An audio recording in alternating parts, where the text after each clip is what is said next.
articles of impeachment be read by the 20th Congress? Yes.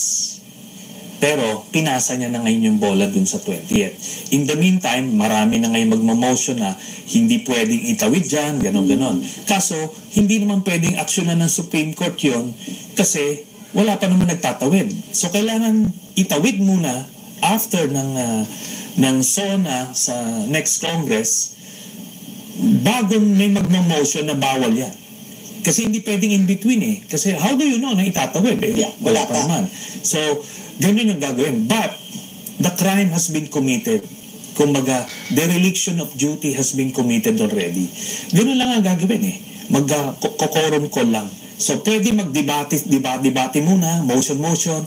So, papahabain nila, then, pauwiin nila yung mga kasama nila, may magkokorum call. What are your thoughts? Do you think mangyayari po on June 11? Do you think it's gonna happen? Yung pong reading of the articles of impeachment at convening of the impeachment court and oath-taking, will it happen?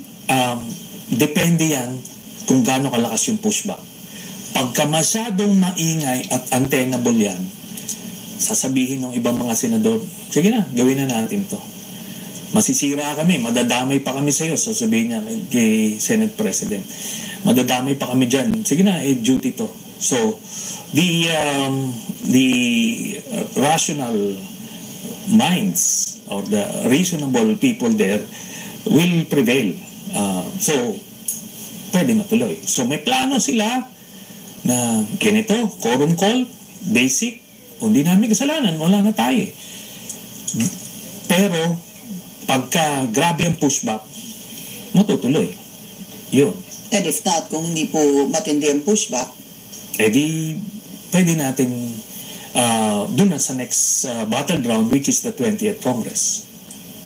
Yun. Who was at fault here, if you were to look back? Because it's not just the Senate President, but other senators, I believe, who earlier said that hindi naman namin talaga kasalanan ito.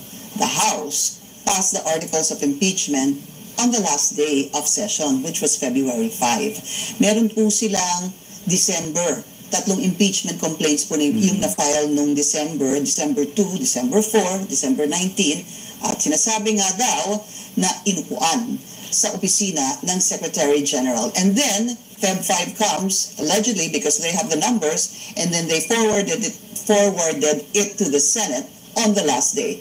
Why blame them? Yun po yung isang ginagamit pong depensa naman ni Senate President Cheese. Okay. This is not to defend yung sa House, no? Pero tignan nila yung nasa Constitution. Nasa Constitution, ang House, meron silang 10 session days before they will forward it sa order of business. So, ngayon, pumasok yun eh. Kasi may Christmas break, then it's within the 10 session days. Wala yung forthwith sa House. Kasi supposed to be, i-deliberate na maayos. In fact, 60 session days ang binigay pa nga sa House para to make sure na buo yung kaso. But sir, it has to be in the Committee on Justice para po umandar po yung oras doon. Yes, pero before i-transmit sa Committee on Justice, 10 session days ang nakalagay. Pag binilang mo from the time we filed it to the time they transmitted it, pumasok siya eh. Kasi may break eh.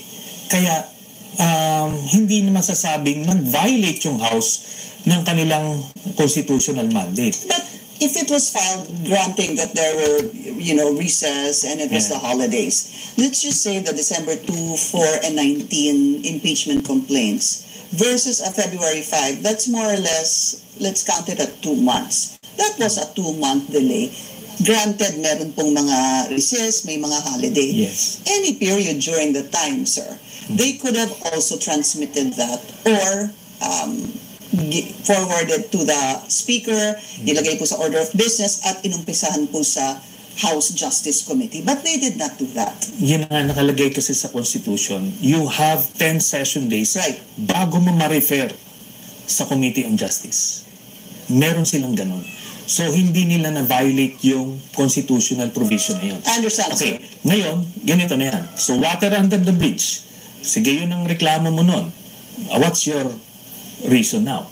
Bakit hindi mo ngayon simulan na first session day, June 2? You're saying basically kung yun ang gagamitin